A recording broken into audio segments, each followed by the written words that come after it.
نبی پاک علیہ السلام نے فرمایا جب تم استغفار کرتے ہو نا تو اللہ ہر مشکل سے نکلنے کے لیے تمہیں رستہ عطا فرماتا ہے، اور اللہ تمہیں وہاں سے رزق عطا کرتا ہے جہاں سے تمہارا کبھی گمان بھی نہیں گیا ہوتا۔ کبھی نہ توجہ کریں، جب پوری طرح ٹوٹ جائیں نا پھر توجہ کریں رب کی جانب، جب پوری کوشش کریں کام نہ ہو تو پھر بیٹھ جائیں اپنے مالک کی بارگاہ میں، مالک اسباب جمع کر لیے اب تو مدد فرما۔ جب پوری طرح حضرت ابراہیم علیہ السلام کے پاس مہمان بڑے آیا کرتے تھے، مہمان نواز بھی بڑے تھے، بغیر مہمان کے کھانا ہی نہیں کھاتے تھے، بڑے مہمان نواز تھے۔ تو قحط پڑ گیا مصر میں، غلہ ہی نہیں ملتا۔ حضرت ابراہیم کا ایک دوست تھا، آپ فلسطین میں تھے، وہ مصر میں تھا۔ آپ نے اس کے پاس اونٹ بھیجے کہ 4-5 اونٹوں پر غلہ اناج رکھ کے مجھے روانہ کر تاکہ میں اپنے جو میرے پاس مہمان جمع ہیں ان کو کھانا تو دے سکوں۔ وہ اونٹ روانہ ہو گئے۔ حضرت حکیم الامت مفتی احمد یار خان صاحب رحمۃ اللہ لکھا ہے، چلے گئے اونٹ۔ اب مہمان جمع ہیں، ان کو بھی خبر دے دی گئی ہے کہ آپ فکر نہ کریں، غلہ مصر سے آنے لگا ہے، کھانا ملے گا۔ لیکن جب وہاں اٹھ گئے تو انہوں نے کہا قحط چونکہ بہت زیادہ تھا، اناج ساری ہم تقسیم کر چکے ہیں، اب تو ہمارے پاس غلہ نہیں ہے۔ وہ خالی آ گئے واپس۔ جب وہ خالی واپس آ رہے تھے نا اونٹ، تو جو آپ کے خدام لینے گئے تھے ان کے دلوں میں یہ خیال آیا کہ ہم اگر خالی واپس جائیں گے تو وہ جو مہمان ہیں وہ دیکھیں گے تو وہ تو بڑی آس امید لگائے بیٹھے ہیں کہ ہمیں آج کھانا ملے گا، تو وہ تو بیچارے مایوس ہو جائیں گے۔ انہوں نے اس طرح کیا کہ رستے میں کچھ ریت بھر لی ان بوریوں میں اور اونٹوں پہ ان کو رکھ لیا تاکہ پھر جا کے حضرت ابراہیم سے عرض کریں گے، وہ خود ہی لوگوں کو سمجھا دیں گے، ایسے خالی اونٹ لے جانا بہتر نہیں۔ حضرت حکیم الامت رحمۃ اللہ علیہ لکھتے ہیں کہ حضرت ابراہیم علیہ السلام آرام فرما تھے، خدام نے جا کے اندر جہاں وہ سامان رکھا جاتا تھا وہاں ریت سے بھرے ہوئے بوریے رکھ دیے، وہ چلے گئے۔ حضرت ابراہیم کی زوجہ جناب ہاجرہ اٹھی، انہوں نے کہا میں منہ کھولتی ہوں، گلے کا گندم پیستی ہوں، کھانا بنا کے دیتی ہوں۔ جب انہوں نے منہ کھولا نا اس کا، بوری کا، توڑے کا، اس بوریے کا، تو کہتی ہیں اتنی بہترین گندم نکلی کہ میں نے زندگی میں کبھی نہیں دیکھی تھی۔ حضور کی محبت کا ایک تقاضا اور بھی ہے کہ ہمارا نا اپنے نبی سے ملنے کو بھی دل چاہے۔ میں آپ کو ایک بات عرض کروں، شاید میں سارا دن ہی وظیفے بتاتا ہوں، دکان نہیں چلتی تو وظیفہ بتا دیں، بچے ایک دوسرے سے لڑائی کرتے ہیں تو وظیفہ بتا دیں۔ میں پڑھتا ہوں بزرگوں کی کتابیں، تو بزرگ فرماتے ہیں لوگ آیا کرتے تھے کہ کوئی درود و سلام بتائیں جس سے مدینے والے محبوب کا دیدار نصیب ہو۔ میں نے کہا کہ اس طرح کا بھی کوئی محب ہے جس کا محبوب سے ملنے کو دل نہ چاہے، جس کی خواہش پیدا نہ ہو، جس کے اندر تڑپ نہ ہو، ذوق نہ ہو۔ آہستہ آہستہ وہ جو ہمارے سوتے خشک ہوئے ان کے اندر یہ دراڑ آئی کہ وہ جو خاص ذوق تھا، آپ پڑھیے نا قرآن مجید، حضرت ثوبان بن مالک رضی اللہ تعالیٰ عنہ حضور کی بارگاہ میں حاضر ہوئے تھے اور رو پڑے اور بڑا ہی روئے۔ تو حضور نے فرمایا کیوں روتے ہو؟ تو عرض کرنے لگے یا رسول اللہ جب دل نہیں لگتا تو میں زیارت کرنے آ جاتا ہوں۔ تو حضور نے فرمایا تو روتا کیوں ہے؟ عرض کی سونیا مجبوری یہ ہے کہ آج تو دیدار کر لیتا ہوں اور صبح۔ السلام علیکم دوستو، ایک بار جبرائیل علیہ السلام نبی کریم صلی اللہ علیہ وآلہ وسلم کے پاس آئے تو آپ صلی اللہ علیہ وآلہ وسلم نے دیکھا کہ جبرائیل علیہ السلام کچھ پریشان ہے۔ آپ صلی اللہ علیہ وآلہ وسلم نے فرمایا جبرائیل کیا معاملہ ہے کہ آج میں آپ کو غمزدہ دیکھ رہا ہوں؟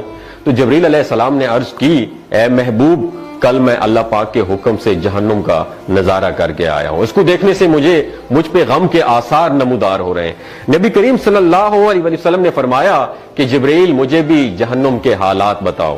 جبرائیل نے عرض کی جہنم کے کل 7 درجے ہیں اور ان میں سے جب سب سے نیچے والا درجہ ہے اللہ ان میں منافقوں کو رکھے گا، اس سے اوپر والے 6 درجے میں اللہ تعالیٰ مشرک لوگوں کو ڈالیں گے، اس سے اوپر 5ویں درجے میں اللہ سورج اور چاند کی پرستش کرنے والوں کو، عبادت کرنے والوں کو ڈالیں گے، 4تھے درجے میں اللہ پاک آتش پرست لوگوں کو ڈالیں گے، اور 3رے درجے میں اللہ پاک یہود کو ڈالیں گے، 2 درجے میں اللہ تعالیٰ عیسائیوں کو ڈالیں گے۔ یہ کہہ کر جبریل علیہ السلام خاموش ہو گئے تو نبی کریم صلی اللہ علیہ وسلم نے پوچھا جبریل آپ خاموش کیوں ہو گئے، مجھے بتاؤ کہ پہلے درجے میں کون ہوگا؟ جبریل علیہ السلام نے عرض کیا کہ اے اللہ کے رسول، پہلے درجے میں اللہ پاک آپ کی امت کے گناہگاروں کو ڈالیں گے۔ جب نبی کریم صلی اللہ علیہ وسلم نے سنا کہ میری امت کو بھی جہنم میں ڈالا جائے گا تو آپ بے حد غمگین ہو گئے اور آپ نے اللہ کے حضور دعائیں کرنا شروع کر دی۔ 3 دن ایسے گزرے کہ اللہ کے محبوب مسجد میں نماز پڑھنے کے لیے تشریف لاتے، نماز پڑھ کر حجرے میں تشریف لے جاتے اور دروازہ بند کر کے اللہ کے حضور رو رو کر دعائیں فرماتے۔ صحابہ حیران تھے کہ نبی کریم صلی اللہ علیہ وآلہ وسلم پر یہ کیفیت کیسے طاری ہوئی ہے، مسجد سے حجرے جاتے ہیں، گھر بھی تشریف لے کر نہیں جا رہے۔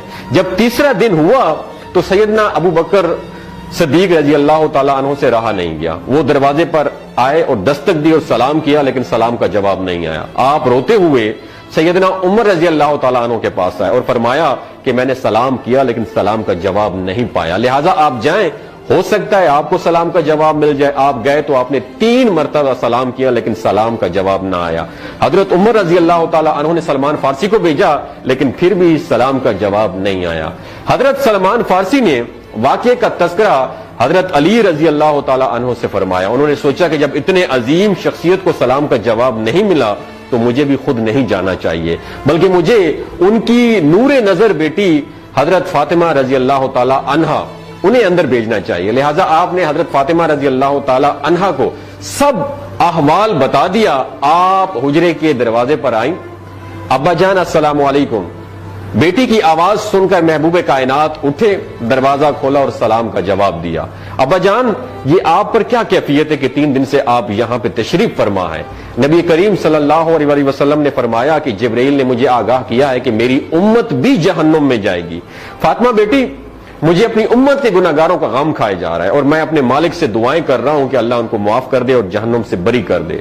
اور یہ کہہ کر پھر آپ سجدے میں چلے گئے، رونا شروع کر دیا، یا اللہ میری امت، یا اللہ میری امت کے گناہگاروں پر رحم کر، ان کو جہنم سے آزاد کر کے اتنے میں حکم آ گیا، وَلَسَوْفَ يُعْطِيكَ رَبُّكَ فَتَرْضَىٰ، اے میرے محبوب غم نہ کر، میں تم کو اتنا عطا کروں گا کہ آپ راضی ہو جائیں گے۔ آپ خوشی سے کھل اٹھے اور فرمایا کہ لوگوں، اللہ نے مجھ سے وعدہ کر لیا ہے کہ روز قیامت مجھے میری امت کے معاملے میں خوب راضی کرے گا، اور میں اس وقت تک راضی نہیں ہوں گا جب تک میرا آخری امتی بھی جنت میں نہ چلا جائے۔ بولتے ہوئے آنکھوں سے آنسو آنا شروع ہو جاتے ہیں بندے کے، جب بندہ سوچتا ہے کہ ہمارا نبی صلی اللہ علیہ وسلم اتنا شفیق اور غم محسوس کرنے والا ہے اور بدلے میں ہم نے ان کو کیا دیا۔ آپ کا 1 سیکنڈ اس ویڈیو کو دوسرے لوگوں تک پہنچانے کا سورس ہے۔ میری آپ سے عاجزانہ اپیل ہے کہ لا حاصل اور بے مقصد پوسٹیں ہم شیئر کرتے رہتے ہیں، لیکن آج اپنے نبی کی رحمت کا یہ پہلو کہیں ہم سے مس نہ ہو جائے۔